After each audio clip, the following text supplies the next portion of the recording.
I'm going to share with you this morning some of the oldest copies of Matthew's work that I have here in my archives. And aside from just quaint general interest, the purpose of this is to demonstrate that Matthew was in fact a child prodigy, which is necessary because if I'm going to claim that he was the author of famous works, the real author of famous works, such as being the co-author of A Christmas Carol and the real author of The Raven, I darn well better be able to show that he was an excellent writer. So not only was he an excellent writer, but he was a child prodigy who started publishing in a major literary newspaper in Boston at age 12.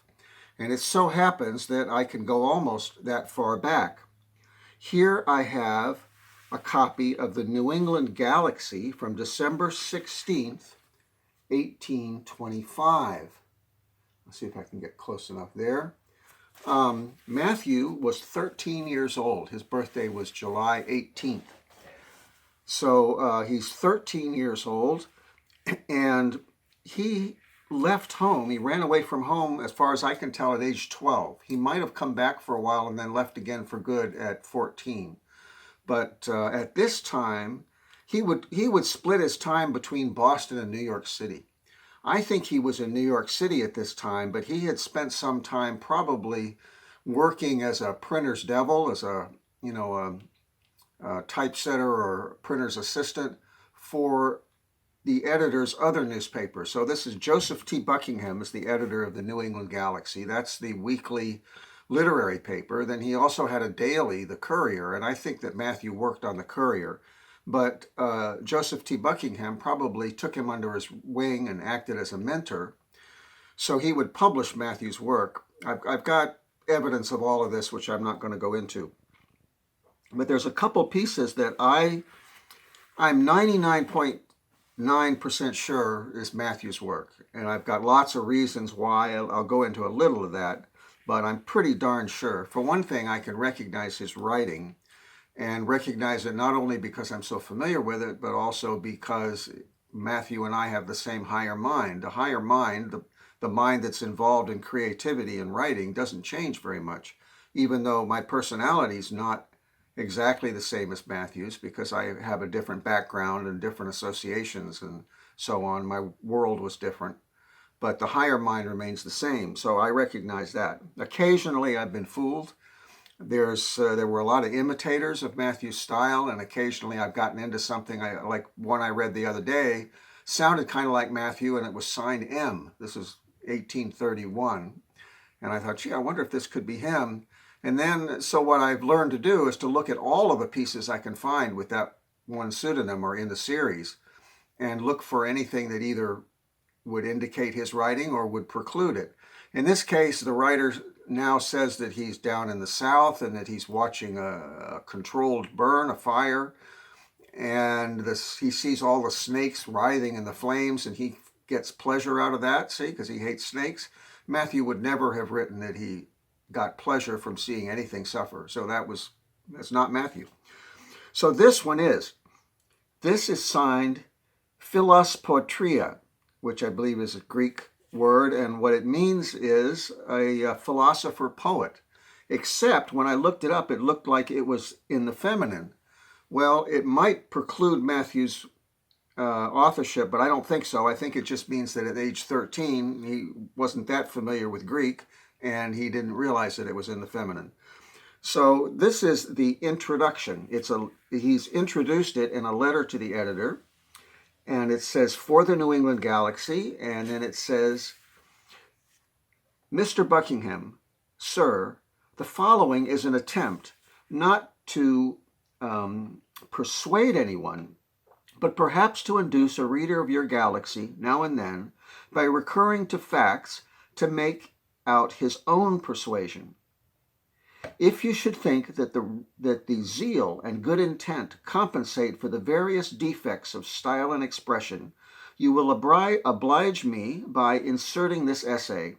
If, however, you should condemn it, my feelings will be but slightly injured, and no great wrong will be done the rising generation. Yours with respect, a subscriber. Now this is Matthew in several counts. First of all, his feelings were very guarded. He played it cool, you know. So to say that his feelings wouldn't be hurt is typical of Matthew. He was actually deeply sensitive, and his feelings would have been very badly hurt. But he's acting tough. The other thing is that it mentions the rising generation, so clearly that narrows it down to somebody young. Now, what's happening is that Matthew was very much a fan of Lord Byron's poetry, and he quotes him many times and throughout the years. Here, he is defending him because apparently Byron was looked at askance by the religious people of the time who thought of him as a heretic. So Matthew, remember that Matthew's older brother by 5 years was John Greenleaf Whittier, the famous poet. So Matthew has already had a pretty good education in poetry because if their mother taught him, he would have gotten that education, plus his older brother would have taught him. So Matthew knew poetry. And he says, loud and frequent have been the assaults upon the character, and bitter the moral criticisms upon the writings of Lord Byron. His name has been considered synonymous with infidel impiety and fiend-like blasphemy. The anxious parent, while stamping the first idea of deity and excellence on the infant's mind, has taught him to fear the noble poet, as though he were the fallen archangel, and to detest his writings as a snare to virtue, and as subversive of all good principles. So it goes on like that. It is, again, it's signed Philos Poetria. Now that's one article in this paper, but there's another one. There's a poem. Let me see if I can show it to you. On the same front page, there is a poem. And that's also by Matthew. I'm 99.9% sure for many reasons. It's titled, Interesting Letter from a Lady in the Country to Her Friend in New York. Now, this is why I think that Matthew was in New York at the time. He had run away again at age 12. He'd gone to New York, and apparently his parents had given him the lecture about how evil the city was and how dangerous it was. You get caught up in gambling and you get caught up in the lottery and everything like that. So Matthew would tease them by sending these letters. He wrote a series of letters assigned Joe Strickland about a fellow from the country that went to New York and, you know, won the lottery every time he played it, you know, and he was teasing him. So here he's teasing them again, and what the letter is this woman is writing to someone in New York City, family member, and telling him, well, this relative wants this, and this relative wants that, and Ma wants this, and Pa wants that. And oh, by the way, don't forget the lottery ticket at Clark's. Clark's apparently was the lottery store. And then the next stanza will say the same thing. This person wants this, and can you get this person that? But don't forget the lottery ticket. So it's just he's just teasing. So I'll read it the best I can. This is faded. Dear cousin, I write you in haste to beg you will get for Mamma a pot of best jessamine paste and a silver wire toothbrush for Pa at Prentice's store. Then just pop into Bliss's for fancy, and mark, while you are so near, you can stop and buy me a ticket at Clark. George wants a new razor strop. Annette wants a chinchilla muff. Little Bobby's in want of a top, and Aunt wants 6 ounces of snuff. Then call at Dubois and get some music, Louisa remarks, and while you are there, don't forget the lottery ticket at Clark's. And while you are there, 'twere as well if you'd call at St. John's just below for Will's beaver, that's a top hat. Then go for my veil in Cortlandt Street, Cummings, you know, and while you are there, you can go and see those dear girls, the Miss Parks. But this you can easily do when you've bought the ticket at Clark's. So it goes on a little bit like that. That's December 18, 1825. Now I've got another edition of the same newspaper. Now we are in July 20, 1827. So at this time, there's a tear in this. At this time, Matthew is 15 years old. So here's what he's writing at 15. We have to go on to the second second page of this paper, so I have to be very gingerly with this, especially with the big torn portion. And on the second page, we have something titled Ichabod Icterus. And the subtitle is, Or the Birth, Parentage, Advancement, Glorious Career, and Melancholy End of a Militia Officer. Now, I have to give a little background on this. Matthew was a Quaker. He was anti-war, and at that time they had something called musters, military musters, where people would be required to go out and practice military exercises, but it was very local and it was very amateurish. And Matthew, apparently as a Quaker, was exempt from this. We'll see how I know that in a minute. But he made fun of these things, and this is a cautionary tale. And in this tale, you have a man who is an exemplary citizen, and he marries and has children, and everything's fine, but he starts to get interested in these military musters, and you could rise in the ranks in these things and become an officer, and you'd start to get the illusion that you were somebody, see, because it was all make-believe. So this guy starts taking it seriously, and he starts believing that he's really been promoted to a major, and he starts treating it like it was a career, and it ruins him. And so, so Matthew begins, Mr. Isaac Icterus was a sober, industrious mechanic who, by a mechanic means a tradesman, who by daily labor and with the aid of his notable wife, reared and supported a family, by no means small, in an humble but comfortable and becoming manner. The eldest son, Ichabod, who was an active, well-looking boy, was at the proper age placed with a neighboring mechanic as an apprentice. He conducted himself during his apprenticeship with great propriety and was remarkably quick and expert, and, at the age of 21, entered upon the world with a good reputation, a perfect mastery of his trade, and the love and esteem of his acquaintance. So it goes on like that, and it talks about how he gets married and then how he gets seduced into this world of the military musters. So picking this up,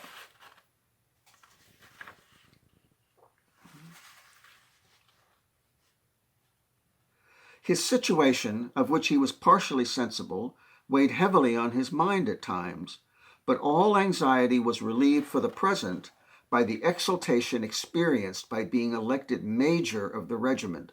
This overwhelming honor drowned all his cares.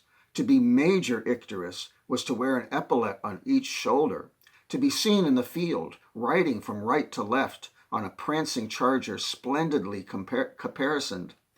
The idea alone actually turned his brain.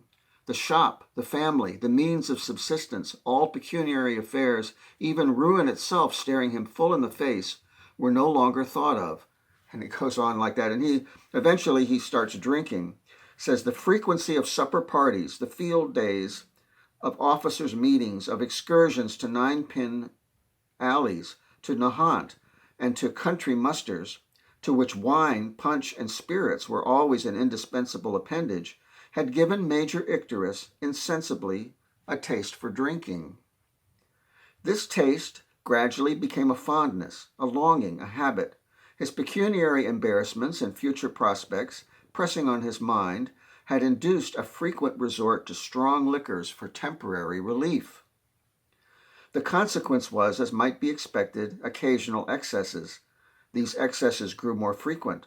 His friends, and particularly his wife, too plainly perceived them, and became justly anxious and alarmed.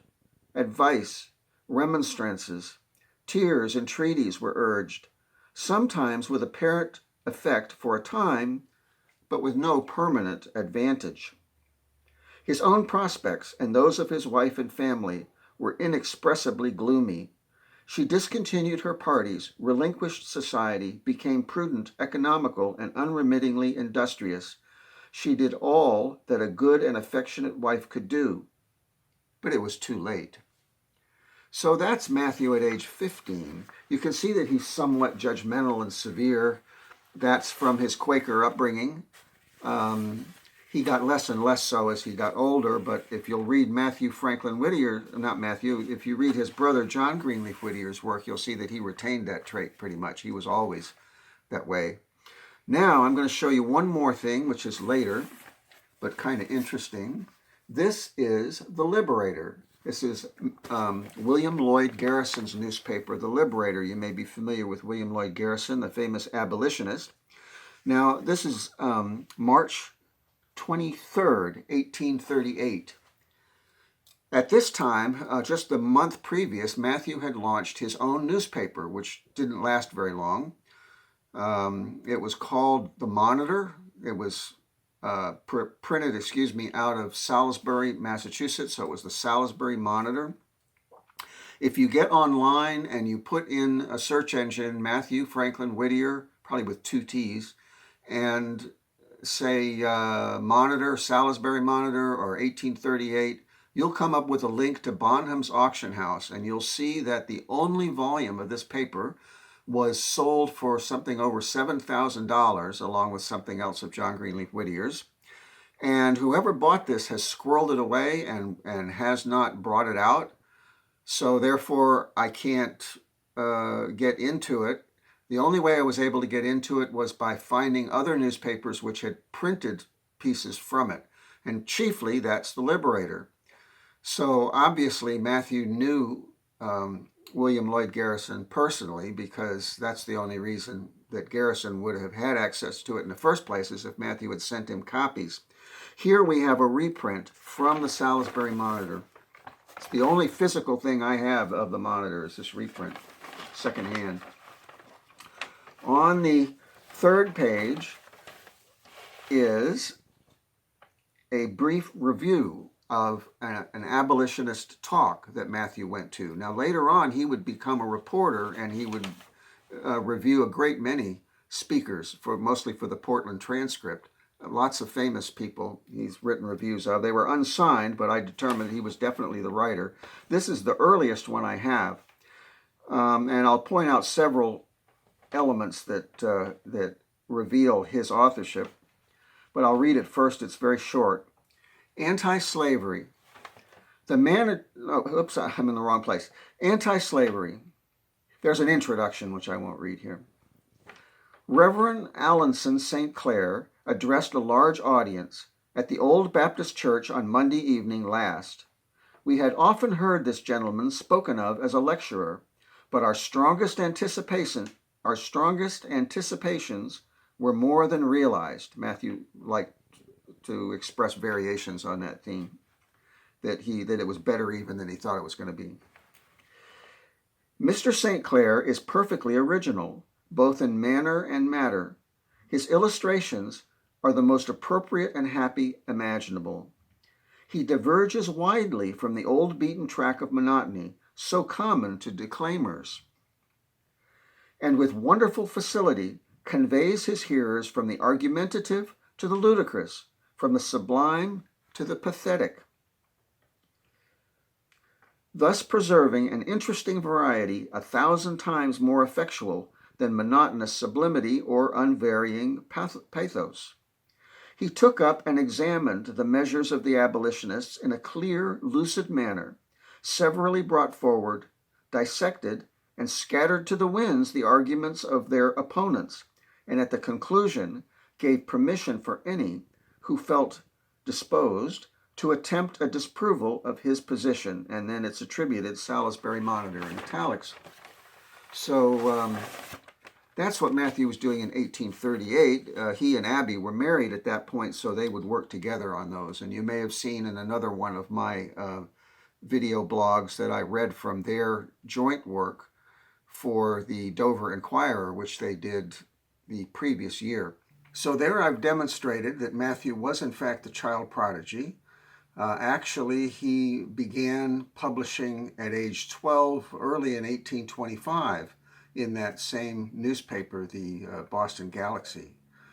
So at this point, we have gone from maybe 19 or 20 hits on this video blog down to now maybe I get 6 or 7 or something like that. So there's been some attrition. I think that the thing is that when people really understand that this is real, I think it'll be a whole lot more interesting. Right now, what I think is happening is that they put it in the same category as a lot of other fanciful presentations that a lot of people make. You know, they're talking to aliens in another galaxy or doing things that are much more interesting than just you know, an old fellow reading to you from an old newspaper. But I have the evidence. Maybe there's a few other genuine cases, paranormal cases out there, but for the most part, they're imagination. And those people don't have evidence. I do. So when the next edition of Real Paranormal Magazine comes out, and my evidence that Charles Dickens couldn't possibly have written A Christmas Carol, and that my past life self, Mathew Franklin Whittier, and his wife Abby were almost certainly the real and original authors, I think that all of these blog entries will be a lot more interesting. So until then, I'll just keep putting them out every once in a while as I see fit. And again, thank you for watching.